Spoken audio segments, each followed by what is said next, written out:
Hey, what's up, everybody? It's just Charles, and welcome you guys to another episode of the Dreamerspro Show, where we cover everything from sports, hot topics, classic debates, entertainment, and when we give you guys a fresh perspective on things and how we see them. And today we got a pretty interesting episode. We're going to be talking a little about Giannis and the competition.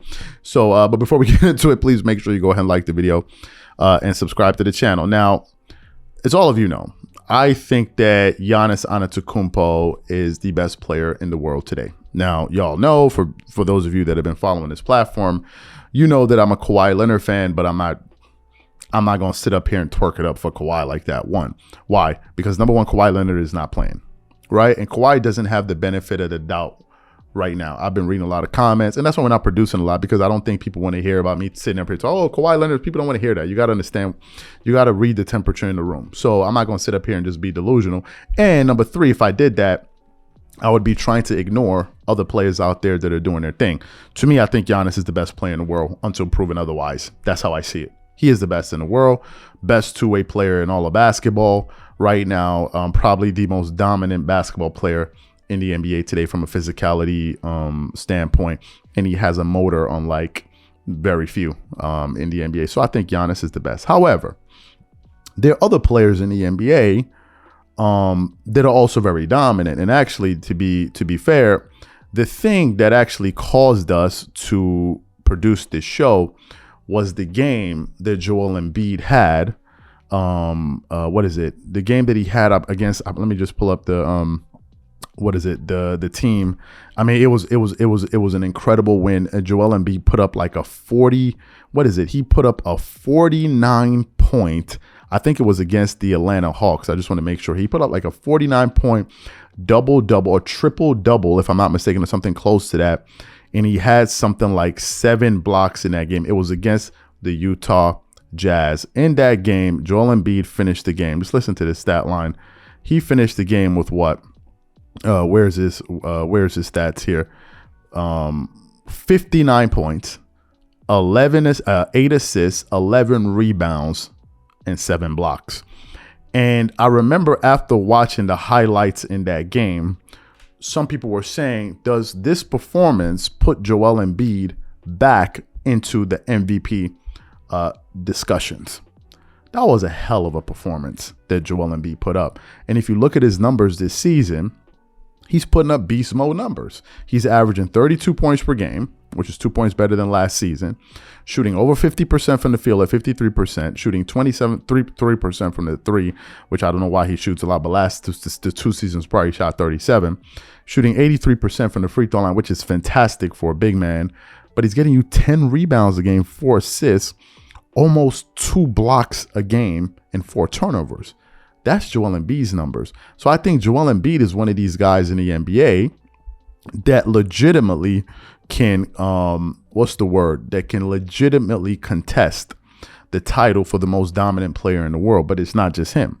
If you look at another player in Luka Doncic, who some believe is going to win the MVP this season, I think Giannis has a good chance, but Luka could also win it too. If you look at Luka's numbers this season, Luka is getting you 8.7 rebounds, 8.1 assists, shooting 49, basically 50% from the field, 29% from the three, which isn't very good for the amount of threes that he takes, but he's shooting 75% from the free throw line, and he's scoring, how many points is he scoring per game? 34.3 points per game. If I'm not mistaken, that may be leading the league. And if you look at his record, his team is one of the top 6 seeds in the Western Conference. So you have, Luka Doncic, who's a real threat. Another player that we don't talk about enough is Jason Tatum. Jason Tatum is having a fantastic season this year. And given all the turmoil that the Boston Celtics had to endure after firing Ime Udoka, bringing in interim head coach Joe Mazzulla, the Boston Celtics are winning games this season. And if I'm not mistaken, they're the number 1 seed in the Eastern Conference with 11-3 record. And he's scoring 32 points per game, getting you 7.4 rebounds, 3.4 assists. So there's no way you can tell me he's not one of the most dominant players in the NBA while shooting 49% from the field and 37% from the three-point line and shooting damn near 87% from the free throw line. So he's also a legitimate threat if you're looking at his numbers, but also his impact and what those numbers are translating to. Then, of course, you got to look at Nikola Jokic, who I think is the back-to-back regular season MVP. Nikola Jokic is averaging, what, 20 points per game. That's probably a little bit low for him. But he's getting you 9.5 rebounds, 8.9 assists. He's shooting 60% from the field. His scoring is down 7 points. But he is still shooting 60% from the field, which is incredible. 29%, close to 29% from the three, 87% from the free throw line.